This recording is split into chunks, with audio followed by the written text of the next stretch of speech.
Brazil's former president, Jair Bolsonaro, has been released from a hospital in Florida. Now, pressure is growing for the Biden administration to expel him from the U.S. after the brazen attack on Brazil's capital and on democracy by his supporters over the weekend.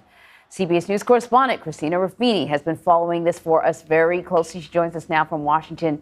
Christina, it's good to see you. So Bolsonaro's return, will he actually return to Brazil on his own? And do we know why it is that he came to the U.S. to begin with? It's all a little unclear. Look, I used to have a friend who was in charge of stamping passports and giving visas in Brazil. And he said, everybody in Brazil wants to come to Orlando to go to Disney World, right? So we don't think that's what Bolsonaro is doing in Orlando.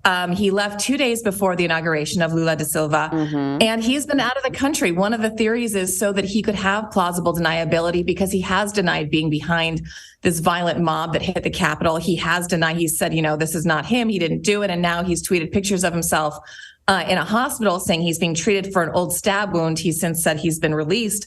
But we don't know, a lot of reporters have been kind of asking the State Department over and over again, what kind of visa is he on? Why is he here? How long is he going to be here? Due to privacy reasons, the State Department never comments publicly on individual cases. But they did say generally a diplomat would be here on kind of a 30-day visa. And after that, they would have to apply to DHS if they wanted to extend that longer. So after 30 days, he's going to need to come to the U.S. government and say, I would like to stay longer, or he's going to need to go somewhere else.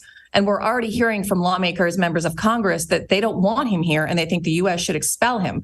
So I would be looking, towards the end of January for this to start to be an issue. So investigators say several business executives are suspected of financing the attack or financing the attack. What can you tell us about that? Well, look, Bolsonaro had very strong claims to certain business sectors, including the agriculture sector, right? He was known for this kind of dismissal of trying to some environmental efforts to preserve the rainforest. He tended to give that land to farmers, to cattle ranchers, to people who wanted to use the land to cultivate it, to make money. There are rumors, rumblings that those kinds of people, those kinds of executives could have been partially behind this, because look, Brasilia is not the biggest city in Brazil. It's the capital, but most people live in Sao Paulo. The second largest number of people live in Rio, which used to be the capital until I think it's around the 1950s. They kind of picked it up and moved it to this idyllic, almost rainforest location where they built, like a new city, and they built these beautiful, we've been inside that palace for CBS News. It's completely structural and architectural. It's got all this art in it. And it's one of the reasons people are so devastated that it was attacked. But all these people had to get there. So there were hundreds of buses that bus these people from all over Brazil into the city for the protests. And that's where the follow the money efforts are currently going. They're trying to figure out who paid for those buses, who organized those people to get on those buses, and who footed the bill for what ended up being a very violent protest. So, Christina, as you know, almost immediately, people were drawing comparisons between what happened in Brazil and then what happened on January 6th, 2 years earlier. There are some similarities, both countries dealing with the aftermath of the COVID pandemic, the economic fallout from that. But also, Bolsonaro, his nickname was the Trump of the tropics. Is there concern that the U.S. may be exporting this sort of political dissent?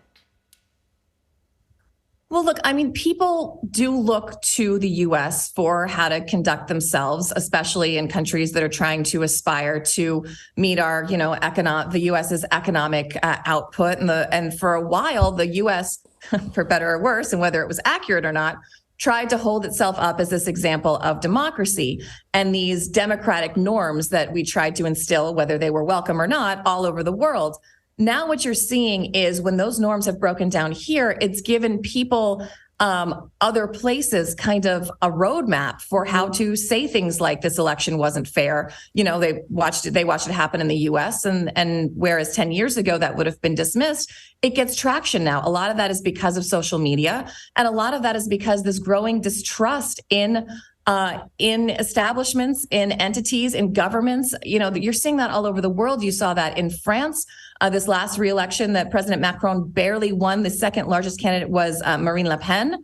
You've seen it with the re-election of Viktor Orban in Hungary. So you're seeing these kind of populist, almost authoritarian trends all over the world. So I think it's two things. It's simultaneously that was kind of simmering and coming up in different pockets. But I think you're going to see this playbook, you're going to see people reading from this playbook all over the world from now on. When they lose elections, they're going to be saying, okay, well, there's a way to stay in the political ethos, to keep your name at the front and center of headlines, even if you lose, by criticizing these elections and by keeping your followers angry. You can keep your political movement going even when you're out of office. Yeah, and Christina, when you say a roadmap in this, when we're talking about this specific situation, Bolsonaro did do some of the things that we saw the former president do. He sowed doubt in the election before the votes were even cast. And from the beginning, yeah, as soon as his polls started to waver, we started to see him start to lash out about, oh, well, it's not going to matter because, the polling system is corrupt. And exactly, he took it and ran with it even before the vote. Right. And some have pointed out he also learned from the former president about what to do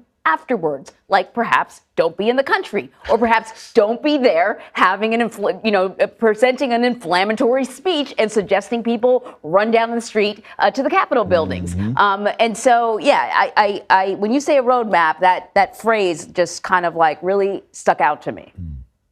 Well, and the Washington Post and others have reported that Bolsonaro actually met with Trump advisor Steve Bannon when he was in Florida. So it's more than just watching and learning. Bannon has spoken out specifically about the elections in Brazil and was helping sell this line that the elections were wrong, were unethical, the results couldn't be trusted. So there is a tangible connection, as well as mimicking what they saw go on in the U.S. Yeah, what worked and what didn't work. Yeah, exactly. Christina, thank you. Thank you, guys.